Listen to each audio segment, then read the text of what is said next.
أشهد أن لا إله إلا الله وحده لا شريك له وأشهد أن محمدا عبده ورسوله أما بعد فأعوذ بالله من الشيطان الرجيم بسم الله الرحمن الرحيم الحمد لله رب العالمين الرحمن الرحيم مالك يوم الدين إياك نعبد وإياك نستعين اهدنا الصراط المستقيم صراط الذين أنعمت عليهم غير المغضوب عليهم ولا الضالين. Hudeybiye Antlaşması ile ilgili olaylar anlatılmaktadır. Bunun bazı ayrıntılarını söyleyeceğim. Bu vakitte ashabın görevleri vardı farklı konularda. Resulullah sallallahu aleyhi ve sellem ashab-ı kirame gece vakti nöbet tutmayı emretti. 3 kişi sırasıyla nöbet tutuyorlardı. Bir gece Hazreti Muhammed bin Maslama Peygamber Efendimiz sallallahu aleyhi ve sellem ile ilgili nöbet tutuyordu ki Kureyş 50 kişiyi gönderdi ve onlara şöyle dedi: Peygamber Efendimiz sallallahu aleyhi ve selleme etrafına dolaşın ki belki Müslümanlardan birisinden öldürsünler ve zarar versinler. Hazreti Muhammed bin Maslama onları yakaladı ve Resulullah sallallahu aleyhi ve sellem getirdi.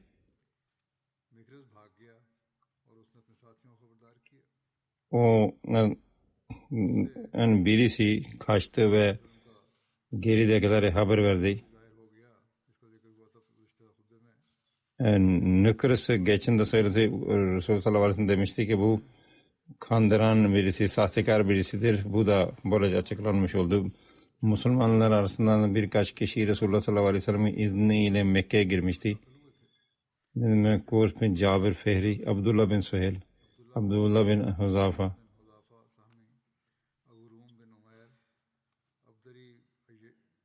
Ayyaş bin Abi Rabia, Hişam, Ebu Hatim bin Amr, Umeyr bin Vahab, Hatim bin Nabi, Balta, Abdullah bin Umeyya bunlardandır. Bunlar Hazreti Osman radıyallahu anh'ın aman verisine Mekke'ye girmişlerdi. Bazıları diyorlar ki yok, hayır, gizli girmişlerdi. Bu Müslümanlarla ilgili kafirler olunca bunlar yakaladılar. Kureyşliler de kendi Muhammed bin Maslam'ı yakaladıklarında haberdar olmuşlardı. Onlar 50 kişilerinin Müslümanların eline düştüğünü öğrenince Kureyşlilerin başka bir silahlı bir bölük ashab-ı kiram ve Resulullah sallallahu aleyhi ve sellem'in tarafına yöneldiler ve saldırdılar. Müslümanlar onların 12 kişiyi yakaladılar kafirlerden ve Hazreti İbn-i Züneyn Müslümanlar arasında şehit düştü.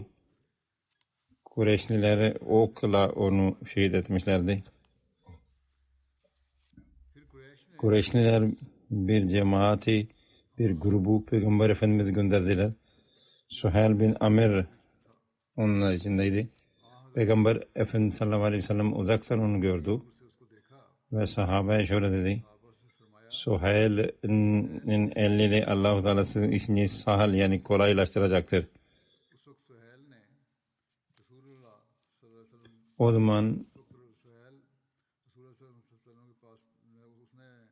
Resulullah sallallahu aleyhi ve sellem Suheyl vardığında şöyle dedi. Sizin arkadaşlarınız yani Osman ve diğer 10 sahabeyi tutuklama ve bizim arkadaşımın tutuklanması konusunda bizim bilgimiz yok. Bizim bir akıllı birisi buna dahil değildir. Hiç bu konuda bizim haberimiz yok. Bazı kötü insanlar bunu yaptılar. Onun için bizim yakaladıklarımızı size geri verin. Peygamber Efendimiz şöyle dedi. Benim arkadaşlarımın serbest bırakılmadıkça ben bunları bırakmayacağım. Sizin arkadaşlarını bırakmayacağım. Bunu duyunca onları Hazreti Osman ve diğer 10 ashabi serbest bıraktılar ve Resulullah sallallahu aleyhi ve sellem bu Kureyşlilerin adımlarını serbest bıraktı. Ben önce de söyledim. Hazreti Osman'ı kafirler yakalamışlardı ve bu haber Peygamber Efendimiz sallallahu aleyhi ve sellem vardığında Peygamber Efendimiz sallallahu aleyhi ve sellem ashab-ı kiramdan bir biyet almıştı, bir söz almıştı. Buna biyet-i Rızvan denilir. Kureyşliler bu biyetin durumunu öğrenince onlar çok korktular. Onlar Peygamber Efendimiz sallallahu aleyhi ve sellem'in Müslümanlardan bir söz aldığını öğrendiler ve böylece onların akıllı kimseler dediler ki biz Müslümanlarla barışalım daha iyi olur. Korktular o biyetten dolayı. Bu sene onlar Müslümanlar bu sene geri gitsinler, gelecek sene dönsünler, tekrar gelsinler dediler. Ve geldiklerinde bir yolcunun yanındaki silah yani bir kın içinde bir kılıç ve okla gelebilirler dediler.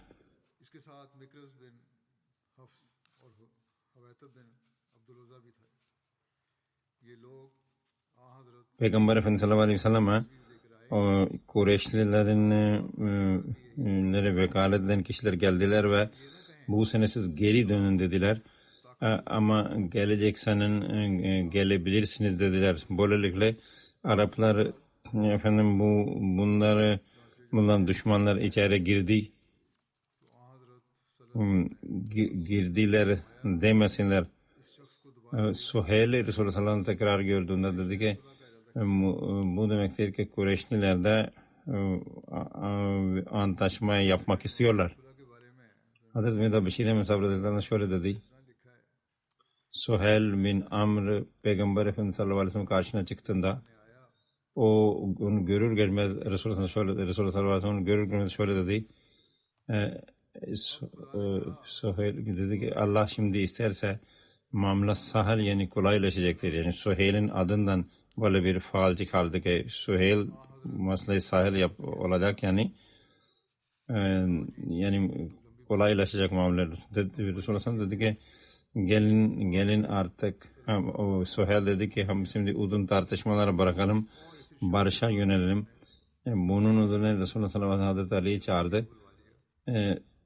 Ve şartlar üzerinde çünkü önce konuşulmuştu. Ayrıntıları daha yazılacaktı. Onun için katip gelir gelmez Resulullah sallallahu aleyhi ve sellem dedi ki hadi Ali yaz. Bismillahirrahmanirrahim Hazreti Ali yazdı. Suheyl barışa hazırdı. Ama Kureyş'in haklarını korumak ve Mekkelilerin saygınlığını korumak istiyordu. Hemen şöyle dedi. Bu Rahman ne demektir? Biz bunu tanımayız. Biz Arapların hep yazdıkları gibi yazacağız. Yani Bismillah ve bi ismika Allahumma. Bismillahirrahmanirrahim yazılmayacak. Bi ismika Allahumma yazılacak. Diğer taraftan Müslümanlar için de milli onur önemli değil. Onlar da hemen şöyle dediler. Biz mutlaka Bismillahirrahmanirrahim yazacağız. Ancak Peygamber Efendimiz sallallahu aleyhi ve sellem Müslümanlara şöyle dedi ve onlar susturdu. Bunda bir sorun yok. Suheyl'in dediği gibi yazalım. Nitekim orada bismike Allahümme yazıldı. Bundan sonra Peygamber Efendimiz sallallahu aleyhi ve sellem şöyle buyurdu. Bu antlaşma Muhammed Resulullah sallallahu aleyhi ve sellem'le yaptı. Suheyl tekrar dedi ki Resulullah ne demektir? Resulullah bizi eğer biz sizni Resulullah olarak kabul edersek o zaman bütün kavga bitiyor. Onun için bunun yazılmasına izin vermeyeceğiz. İşte bizde olduğu gibi yazılacak ve sadece Muhammed bin Abdullah bu sözleşmeyi yaptı yazılacak. Bunun üzerine Resulullah sallallahu aleyhi ve sellem şöyle buyurdu. İster iman edin, iman etmeyin.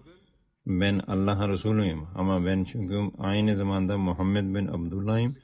Onun için öyle de yazalım. Nitekim Muhammed bin Abdullah yazalım.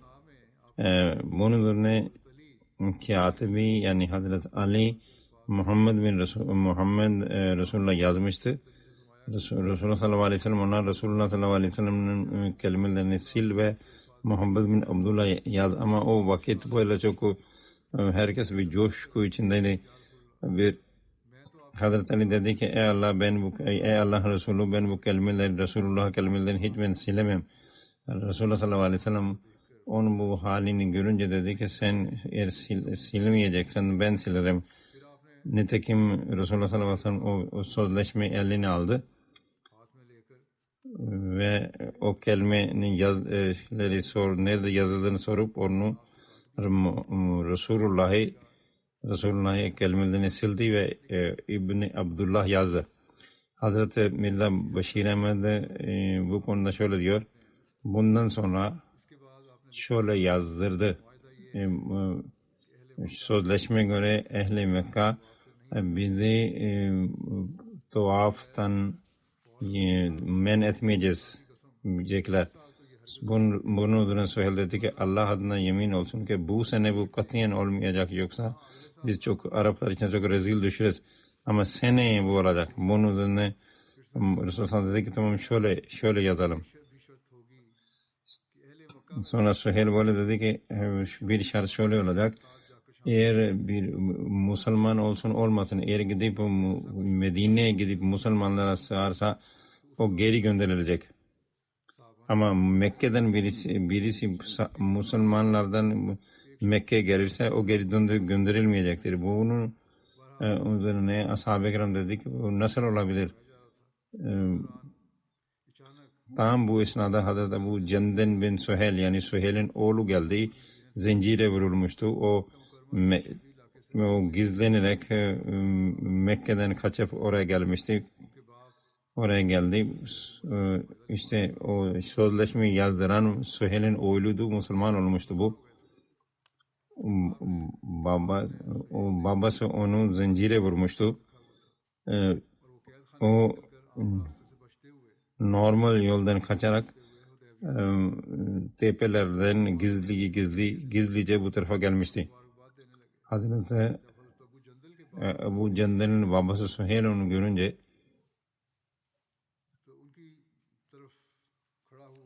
ve onun üzerine bir daldan vurdu ve dedi ey Muhammed sallallahu aleyhi ve sellem bu meselede ben seninle zaten sözleşme yapmışım. Resulullah dedi ki daha barış antlaşması tamamlanmadı. Bunun üzerine Resulullah böyle deyince Suheyl dedi ki o zaman ben ilerlemeyeceğim. Resulullah dedi ki o zaman sen benim için bunu bırak. O dedi ki ben hiçbir şekilde bırakmayacağım dedi. Resulullah dedi ki bunu bırak. Tekrar ısrar etti Resulullah aleyhi ve sellem. Hayır Suheyl dedi hayır ben bırakmayacağım. Onun iki arkadaş vardı yanına gelen. Onlar dediler ki biz Suheyl'le beraber olan iki arkadaşı dedi ki biz bırakıyoruz. Ve Ebu Cendel'i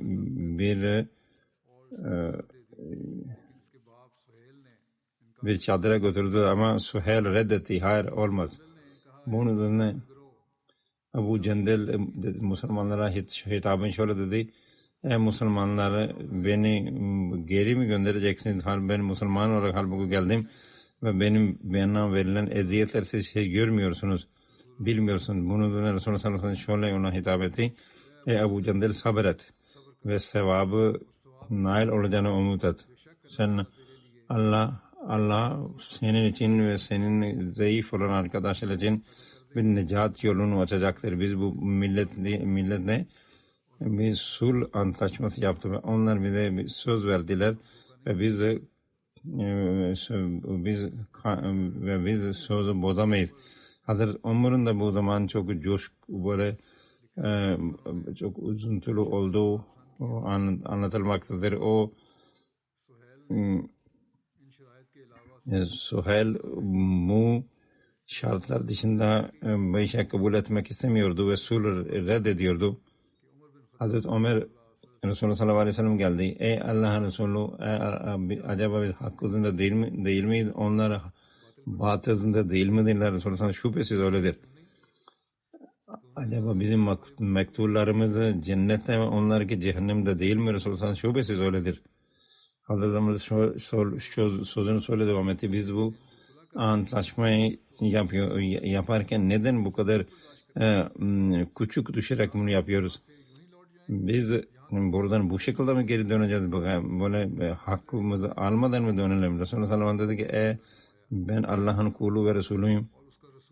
Ben ona isyan etmem ve o beni hiç zayi etmeyecek ve o beni zayi etmeyecektir. Bunu da Hazreti Resulullah böyle buyurduğunda Hazreti Ömer dedi ki siz bize biz geleceğiz ve Beytullah'a tavaf edeceğiz dememiş miydiniz dedi. Bunu da Resulullah dedi ki ben bu sene mi geleceğiniz diye geleceğinizi söyledim ve Allah sadece siz geleceksiniz ve ve tavaf edeceksiniz demiştir Allahu Teala. Hazreti Ömer, Hazreti Ebu Bekir'e de gelip aynı şeyler söyledi ve onlar biz haklı ve onlar haksız da değil midirler? Onların mektupları cehennem bizi cennetlikler değil midirler? Ve Hazreti Ebu Bekir şüphesiz öyledir. O zaman Hazreti Ömer dedi ki biz niye dinimizde bir zaaf gösterelim ve böylece geri dönelim? Hazreti Ebu Bekir şöyle buyurdu. O yani Muhammed Allah Resulüdür ve o Rabbini isyan etmez ve Allah Resulü sallallahu aleyhi ve sellem yardım edecektir. Onun için sen Hazreti Ömer'e şöyle dedi, sen Peygamber Efendimiz sallallahu aleyhi ve sellem'in itaatında kal, ölünceye dek Allah adına yemin olsun o hak üzerindedir. Hazreti Ömer dedi ben şehadet ederim ki şüphesiz Muhammed sallallahu aleyhi ve sellem Allah'ın Resulüdür.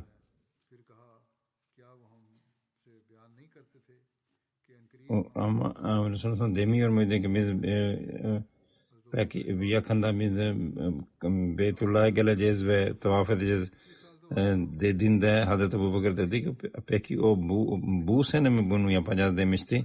Hazreti Ömer hayır böyle dememişti. İşte Hazreti Ömer'e kısacası Hazreti Ömer için bu şartlar çok ağır idi. Buhari'nin bir rivayetine göre Hazreti Ömer şöyle demişti. Allah adına yemin olsun İslam kabul ettikten sonra Hudaybiye günü dışında hiçbir zaman içime bir şüphe düşmedi. Ben hiçbir zaman konuşmamıştım bu şekilde ama o gün ben konuştum. Hazreti Ebu Ubeyde dedi ki sen niye Resulullah sallallahu aleyhi ve sellem dediğini niye kabul etmiyorsun ve şeytandan Allah'a sen. Hazreti Ömer diyordu ki ben çok utandım bu yaptıklarımdan dolayı ve ondan sonra çok iyilikler yaptım ve ben o gün konuştuklarımdan Hudaybiye'de konuştuklarımdan Peygamber Efendimizle konuştuklarımdan dolayı çok sadaka verdim. Köleleri azat ettim, oruçlar tuttum. O kadar ki ben Allah-u Teala beni affettiği düşüncesini kapıldığımda veya bunu anladığımda ben anladığım kadar ben bunu dua ettim. Hazreti Müslim şöyle buyuruyor. Hazreti Resulullah sallallahu aleyhi ve sellem demişti ki ben sizin aranızdan çok ihlas insanlardan bana itiraz etme ruhunu gördüm ama Abu Bekir'de böyle bir şey görmedim. Hazreti Müslim şöyle der. Sulh Hudaybiye Antlaşması esasında Hazreti Ömer gibi bir insan bile kendini tutamamıştı. Ve bu uzuntu esnasında Hazreti Ömer'e gitti. Hazreti Ebu Bekir'e gitmişti. Hazreti Ebu Bekir'e ve şöyle demişti. Allah bize destekleyecekti dememiş miydi? Hazreti Ebu Bekir evet öyleydi. Acaba biz umre yapacağız dememiş miydi Allah? O dedi evet öyle dedi. Öyle demişti. Peki biz umre yaptık mı? Hazreti Ali dedi, Hazreti Ebu Bekir dedi ki peki o ne zaman bu sene bu sene umre edilecek ne zaman demişti. Allah bize fethi nasip etti mi? Hazreti Ebu Bekir dedi ki Allah ve onun peygamberi fethi manasını daha iyi bilir. Sonra o Hazreti Ömer Resulullah sallallahu aleyhi ve sellem geldi ve aynı şeyleri tekrar etti. Peygamber Efendimiz gelince dedi ki biz Allah'ın cemaati değil miyiz? Allah'ın bizimle feth ve zafer vaadi değil midir? Resulullah evet vardı. O zaman Hazreti Ömer dedi ki peki biz umre yaptık mı? Bunu Resulullah sallallahu aleyhi ve sellem şöyle buyurdu. Bu benim düşündüğümde Allah dememişti. Biz bu sene umre yapacağız diye hiç Allah dememişti. Hazreti Ömer dedi ki onun feth ve zaferin manası ne oldu? Resulullah şöyle buyurdu. Allah'a fethi ve zafer günü gelecek ve Allah'ın vaadi mutlaka o gerçekleşecek.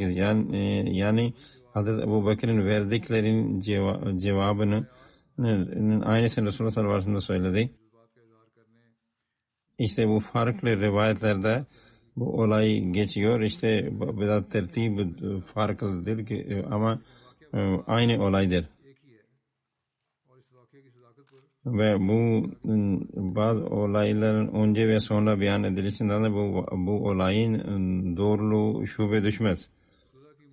Sirat Hatim-i Nübüvvet'te Hazreti Beşir Ahmet Sahibi radıyallahu ta'ala anhu bu antlaşma ile ilgili şöyle diyor ki birçok tartışmadan sonra bu sözleşme gerçekleşti ve her konuda Peygamber sallallahu aleyhi ve sellem kendi isteğini bırakıp onların kafirlerin dediklerini yaptı ve bütün ihlas ile Beytullah'ın saygınlığından dolayı bunu kabul etti ve Harim'in saygınlığını üstün tuttu. Bunun sözleşmenin ayrıntısında şöyle değil. Bu sene Resulullah sallallahu aleyhi ve sellem ve onun arkadaşlar geri gidecekler. Gelecek sene onlar gelecekler ama onların umreye gelebilirler ama onların yanında kınlar içinde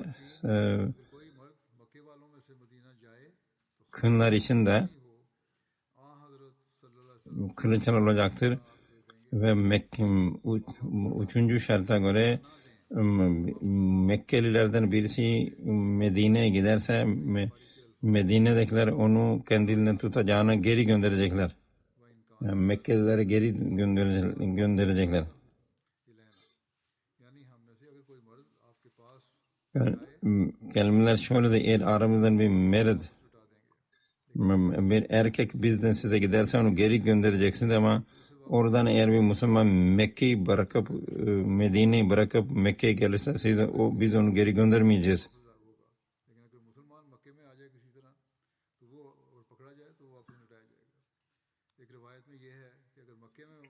Eğer Mekkelilerden birisi başka bir rivayete göre Mekkelilerden eğer birisi velinin izni olmadan gelirse Medine o geri bırakılacaktır. Dördüncü şartı istediği kabile Müslümanlarla istediği kafirlerle halif olabilir.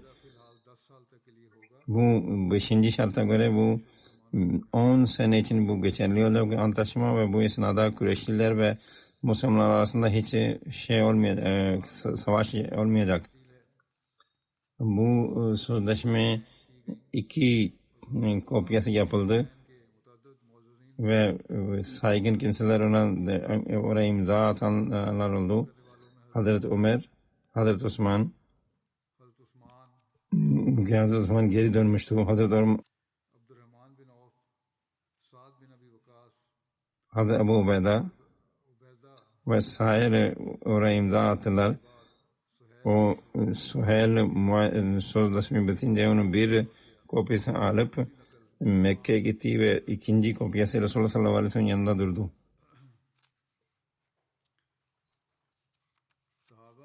Ashab-ı kiramın ızdırabı çektiği ızdırabı, o sıkıntı anlatıldı. Resulullah sallallahu aleyhi ve sellem bu bitince ashab-ı kiram dedi ki halkın ve kurbanlarını kesin. Ama hiçbirisi ayağa kalkmadı. Resulullah 3 kere söylediği halde hiç kimse kalkmadı. Onlar çok üzüntülüdürler. Hazreti Mirza Beşir Ahmet Sahibi radıyallahu anh bu olayı şöyle anlatıyor. Süheyl geri gittikten sonra Peygamber Efendimiz sallallahu aleyhi ve sellem ashab-ı kirama şöyle dedi. Kalkın ve bunu da kurbanlarını kesin ve saçlarını tıraş edin. Çünkü kurban kestikten sonra saçlar kesilirdi ve kesiliyor. Ve geri dönün. İşte görünür de bu çok küçük düşürücü bu sözleşmeden dolayı onlar çok üzücüdürler. Ama diğer taraftan onlar Peygamber Efendimiz sallallahu aleyhi ve sellem bir rüyasından dolayı bize buraya getirdiğini düşündüklerinde ve Allah-u Teala biyet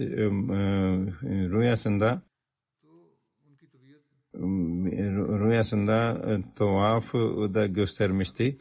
Bunlar düşünce onlar çok güçlü iman olmasına rağmen çok bunu üzülüyorlardı. Onlar Allah'ın vaadine %100 güveniyordu ama beşer olduğundan dolayı üzgün idiler.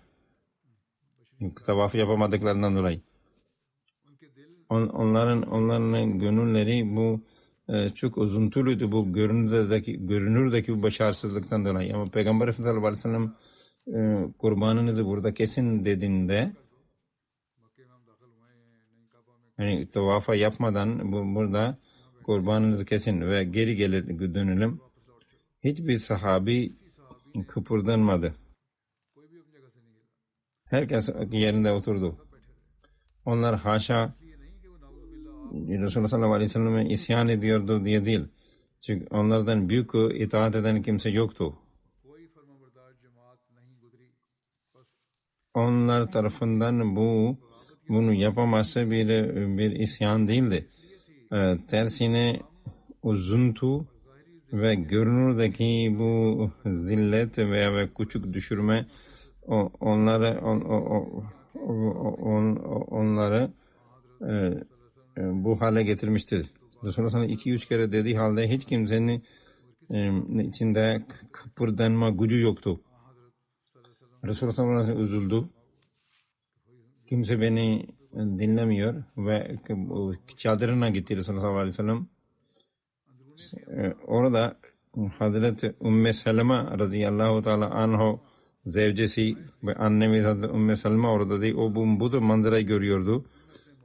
O Resulullah sallallahu aleyhi ve sellem'e böyle üzüntülü görünce ve Resulullah ağzından onun endişelerini duyunca o büyük sevgiyle Resulullah sallallahu aleyhi ve sellem şöyle dedi. Hiç üzülmeyin. Ashab-ı kiram hiç isyancı değiller ama bu şartlar onları çok üzdü ve onları kıpırdayamaz hale getirdi. Onlarda kıpırdanacak güç yok bu üzüntüden dolayı. Ben size şöyle diyeceğim, gidin ve kendi kurbanınızı kesin. Onlara hiçbir şey demeyin. Onlar size bunu yaparken görünce kendiliğinden hepsi kurbanlarını kesecek. Resulullah sallallahu aleyhi ve sellem hoşuna gitti bir öneri. Lakin Resulullah sallallahu aleyhi ve sellem bunu yaptı. Yani kurban kesti ve saçlarını kestirdi. Ashab-ı kiram bu manzarayı görünce sanki uyan bir insan aniden uyanıyormuş gibi onlar halkta Resulullah'ın bu yaptıklarını görünce onlar da herkes kurbanını kesti ve saçlarını kestirmeye başladı.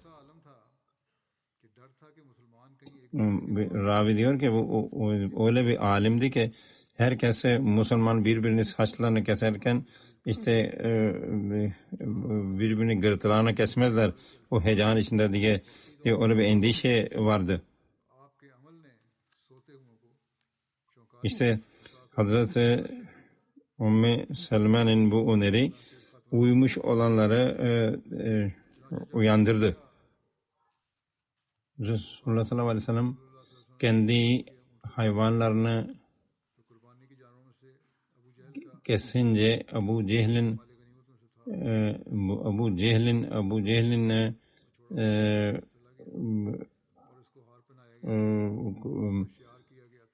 devesi yani şey olarak geçen eline ganimet olarak geçen devesi kaçtı. O tekrar yakalandı ve Resulullah sallallahu aleyhi ve sellem onu 7 kişi tarafından onu boğazladı. Hazreti Cabir rivayetine göre Resulullah sallallahu aleyhi ve sellem 70 kişi tarafından kurban kesti. Bir hayvan 70 kişi bir hayvanda 7 kişi içinde 7 pay vardı. Peygamber Efendimiz sallallahu aleyhi ve sellem haram dışında haremde namazlarına eda etti. O kendi kurbanlıklarından 20 hayvanı Merve'ye yakın kesilsin diye gönderdi. Resulullah sallallahu aleyhi ve sellem kurbanını kesmekten feragat edince Firaş bir Ümme'yi çağırdı ve kendi saçlarını kestirdi. Ve kendi saçlarını bir ağaca astırdı. İnsanlar oradan onun saçlarını alıp aralarında dağıtmaya başladı. Hazreti Ümmü Amare onun bazı saçlarını aldı ve bir hasta için onu suya koyup onu gönderdi ki bereketiyle iyileşir diye. Hasta içirirdi o suyu. Ashab-ı kiramdan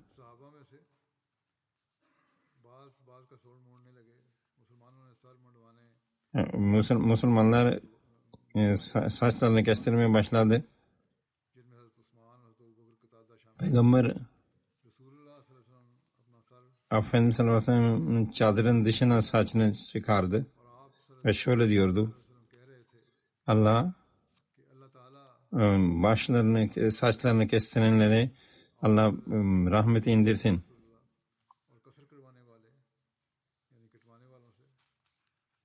O 3 kere bu kelimeyi cümleyi tekrarladı.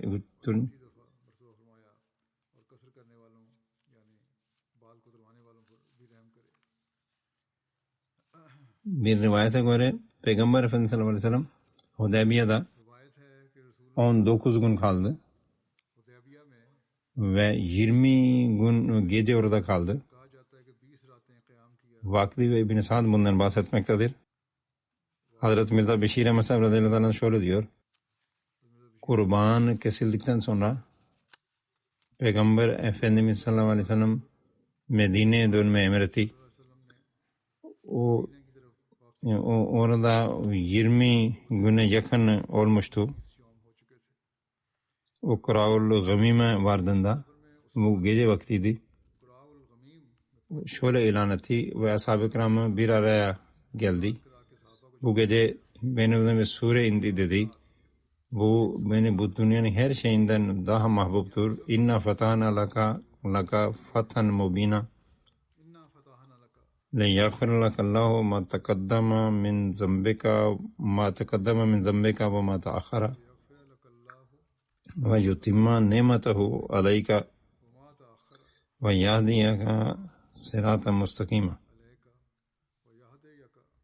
وينصر ve yansurukallahu nasran aziza.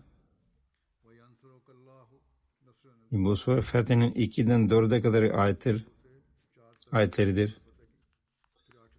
Lakad sadakallahu Resul'a roya bil hakki la tadkhulunnal masjidal harama inşaallahu aminina muhallikina ru'usakum ve mukassirina la takhafun. Yani ey peygamber, biz tuce büyük fethi nasip ettik ki böylelikle biz senin için bu dönemde senin için önceki ve sonraki zaaflar hepsi örtünecektir ve Allah-u Teala senin başarıya ulaştırmanın yollar açacaktır ve sana kesinlikle büyük destekleyecektir. Allah peygamberin rüyasını gösterdi ve şimdi siz mutlaka barış içinde Mescid-i Haram'ın içine gireceksiniz. Kurbanlarınızı Allah yoluna keseceksiniz.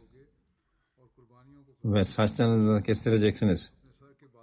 Ve huzurunda hiçbir üzüntü olmayacaktır.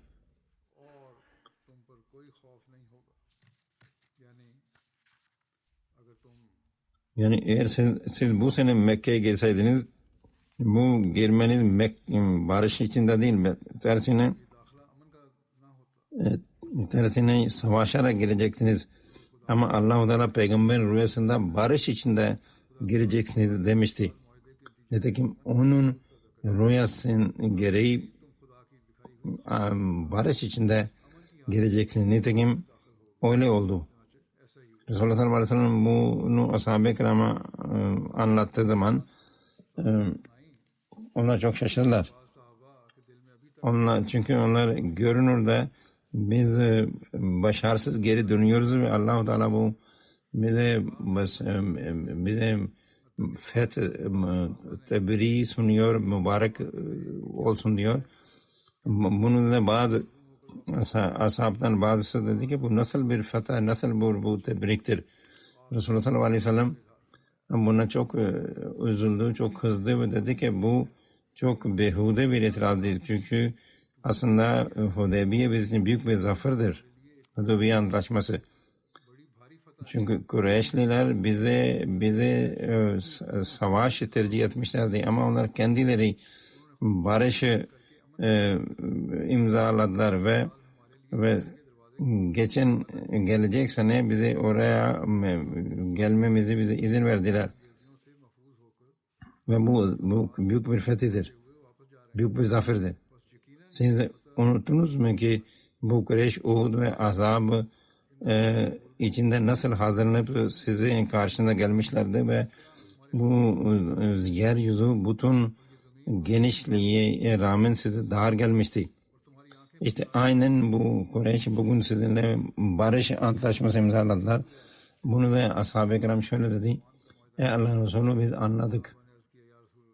Sizin gözünüz nereye kadar vardıysa bizim gözümüz oraya kadar varamadı. İşte bu büyük bir zaferdir aslında bizim için. Hazreti Mesih Maud Aleyhisselam şöyle buyurur. Hudeybiye kıssasını Allah-u Teala Fetih Mubin demiştir. Ve şöyle dedi. İnna fatahna laka fetih mubina. İşte bu fetih birçok ashaba da gizliydi ve bazı münafıkların murtad olma sebebi oldu. Ama Allame Berazvi şöyle yazıyor. Barışın birçok neticeli ortaya çıktı. Mekke fethedildi ve Mekkeliler Guru'dan sonra Guru İslam kabul etti. Çünkü sulhdan önce, barıştan önce insanlar Resulullah sallallahu aleyhi ve sellem tanımıyordu. Ama gelip gitmeye başladı bu antlaşma neticesinde. İnsanlar birbirine görüşmeye başladı. Müslümanlar Mekke geldi, müşrikler Medine geldi ve onlar arkadaşlarla, akrabalarla görüştüler. Peygamber Efendimiz'in öğrettiğini, mucizelerini nübüvvet alametlerini ve onun güzel ahlakının öğrendiler. Müslümanlar onlara bahsettiler. Böylelikle onların için İslam'a kabul etti ve birçok kişi İslam'a yöneldi. Ve Sulh Hudeybiye Antlaşma Mekke'nin fethi sırasında İslam kabul ettiler. O kadar ki Mekke fethedildiğinde hepsi İslam kabul etti. Böylelikle bütün Arap netice olarak Müslüman oldu. İmam'dan şöyle buyuruyor. Resulullah sallallahu aleyhi ve sellem Hudeybiye Antlaşması yaptığında onun semillerinden birisi insanların Resulullah'a gelmesidir.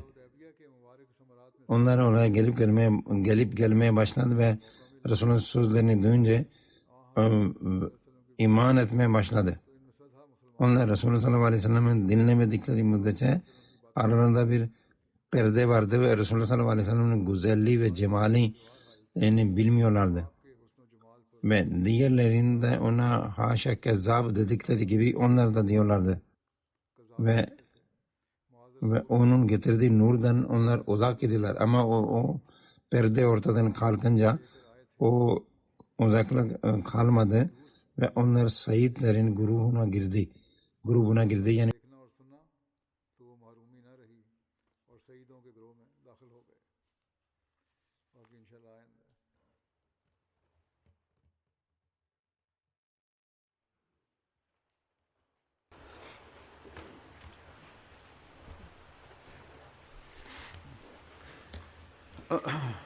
Elhamdülillah, elhamdülillah, nahmeduhu ve nestainuhu ve nestağfiruhu ve nu'minu bihi ve netevekkalu aleyh ve na'udhu billahi min şururi enfusina ve min seyyiati a'malina.